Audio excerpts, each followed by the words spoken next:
one of my friends was hit by a boy because she wasn't good enough, you'd tell her to fight back. And if I told you that one of my friends was molested by her cousin, you'd tell her that she never has to go to a family reunion ever again. And if I told you that one of my friends was raped by her boyfriend in 8th grade, you'd tell her to go to the police. But she didn't fight back, and she still goes down to Savannah every summer, and she still had to go through high school with him. As women, we're afraid of what could happen when we're alone. We all have our own precautions when we're leaving the grocery store late at night. Keep an umbrella on you, even if it's not raining, just in case you need to ward someone off. Fix your keys between your fingers, like Wolverine, just in case you need to throw a punch. Pretend you're on the phone with someone, just in case somebody else is watching. You're less of a target if there's a potential witness. And teenage girls are even taught how to protect themselves. In my anatomy class, the girls were taught rules of college parties. 1, never go anywhere alone. 2, always have a sober friend who can keep an eye out for the drunk ones. 3, once you put your drink down, it's no longer yours. 4, always wear jeans. No skirts, no dresses, nothing with easy access.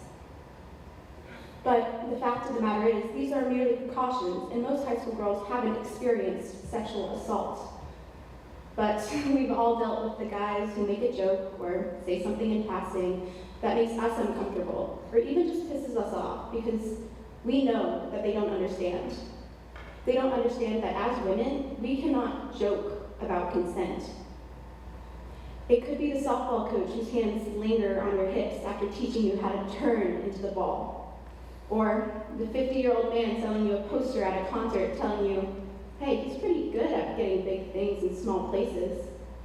It could be the 8th grade booty Olympics, and I'm not kidding, where guys would run around and take pictures of girls' butts. They would tally up their booty count, and well, you can guess how they determined the winner.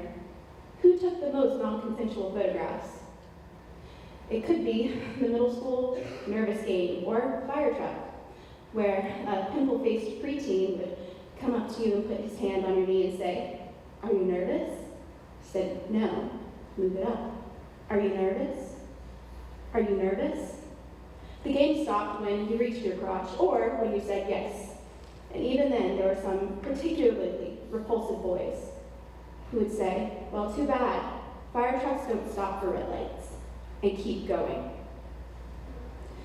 It's disgusting, misogynistic, downright disrespectful jokes and games like these that perpetrate much, much bigger issues. So, why don't we say anything? Why not report it or tell them to stop? It makes us uncomfortable.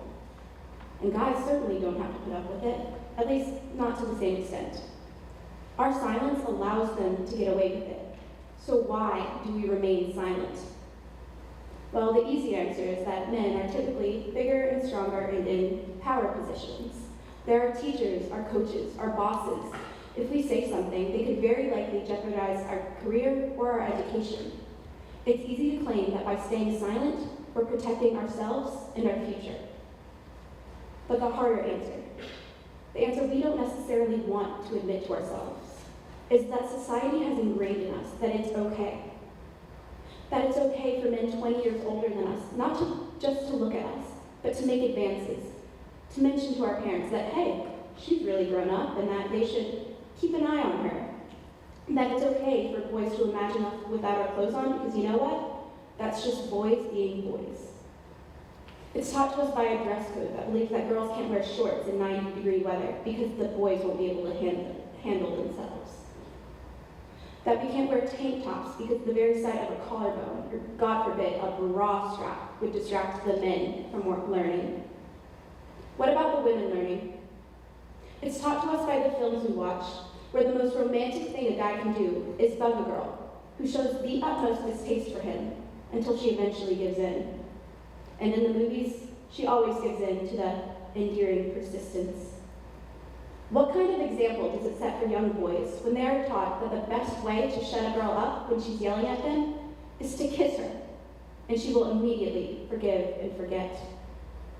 It's taught to us by the news how a college student can rape a girl and serve only 6 months, which he believes is still a steep price to pay for 20 minutes of action out of 20+ years of life. These lessons eventually work their way into our personal lives and go unnoticed, characterized as mainstream and written off as locker room talk and just boys being boys. And it starts off so small, so little that you and I don't even notice it. Like that guy in your apes and pre-cal class who does his best to throw paper balls down your shirt. And what do? Laugh it off, roll your eyes, pull up your not even that low cut shirt and turn around. Do your work. Ignore it. But then you get a text from your 13-year-old friend because, oh my God, this guy, he DM'd her and he's a senior at Lakeside and he wants to hang out. Is he going to try and take advantage of her? Is he a good guy?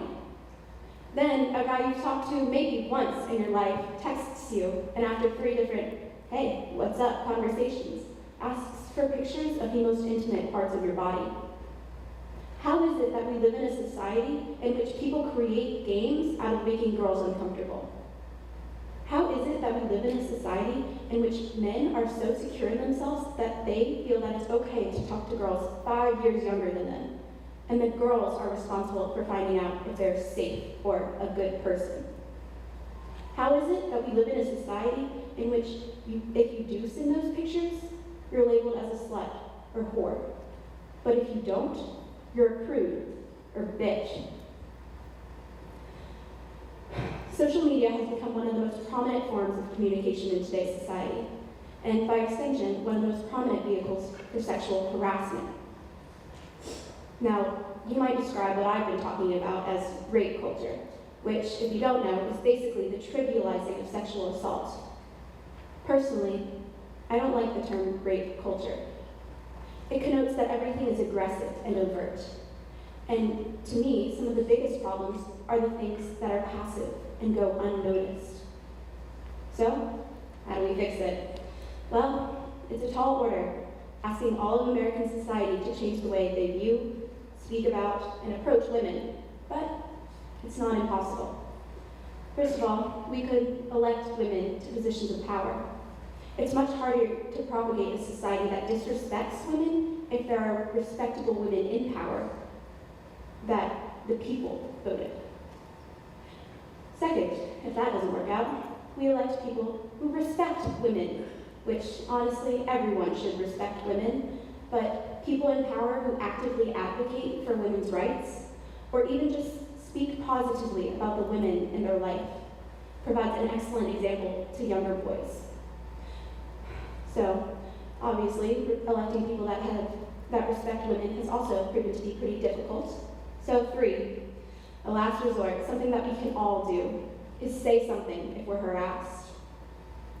Some guy makes a joke that you don't like or makes you uncomfortable, tell him. In my experience, most harassers don't know what they're saying isn't okay. Tell them it's not. Explain to them why it makes you uncomfortable. Make them as uncomfortable as you feel. A few months ago, I was on an overnight trip with some Lakeside students. One night, I was in the girls' room, and we were eating pizza and cookies and watching High School Musical and gossiping, and I decided to go over to one of the guys' rooms to offer them pizza and cookies. I knocked on the door, and one kid, who I never talked to before, he opened it, and he looked me up and down. Said to me, "You know, you should change for your own good." I was wearing a t-shirt and Nike shorts. Immediately, I started analyzing it. Was it a threat? Did he really think I was in danger? Was he weirded out by seeing my thighs? Is it even worth it to argue? I didn't say anything. I wish I had, and I wonder what would have happened if I did. Would he have apologized, said, "He didn't mean it like that"? Or would he have have tried to push the blame back on me, say that it's my fault for dressing like that? Or would you have ignored it, slammed the door in my face, which is practically an admission of guilt? No matter what would have happened, I would have had to make him think about what he said, why he said it, and made him empathize with me and how it made me felt. And even that would be a step towards change. Thank you.